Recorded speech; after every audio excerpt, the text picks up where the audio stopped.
চট্টগ্রামের বোয়ালখালীতে অনুষ্ঠিত হযরত ইমামে রাব্বানী মুজাদ্দিদ আল-ফেসানী রাদিয়াল্লাহু তাআলার ইসালে সওয়াব মাহফিল ও মুজাদ্দেদিয়া সম্মেলন 2025 শাকপুরা দারুস সুন্নাত কামিল মাদ্রাসা ময়দানত আয়োজিত এই সম্মেলনত উপস্থিত আছেন দেশের শীর্ষস্থানীয় উলামায়ে কেরাম ও বুজুর্গানে দিন। মাহফিলত সভাপতিত্ব করেন হাদিয়ে জমান হযরত শাহজি কেবলা মসজিদি শেরহিন্দি পীর সাহেব পারাঙ্গিয়া দরবার শরীফ। প্রধান অতিথি হিসেবে উপস্থিত আছেন চট্টগ্রাম বিশ্ববিদ্যালয়ের প্রফেসর ডক্টর মোহাম্মদ শহীদুল হক।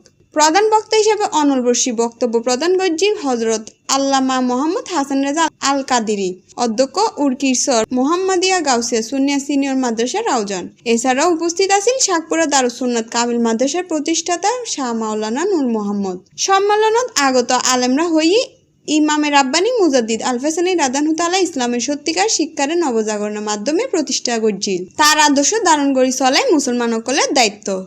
মাহফিলত কোরআন তেলাওয়াত, মুনাজাত ও আলোচনার মাধ্যমে আত্মশুদ্ধি, ইসলামী শিক্ষা বিস্তার এবং সমাজ সংস্কারে তরিকতে ভূমিকা লয় আলোচনা হয়। মাহফিলত হাজারো ভক্ত অনুরাগী সমাগম ঘটে এবং বেগুনে মহান আল্লাহর সন্তুষ্টি ও উম্মার কল্যাণ কামনায় বিশেষ দোয়া করেন। বোয়ালখালী প্রতিনিধি রাজীব দরে ফাটানের report, CN TV news, Chittagong.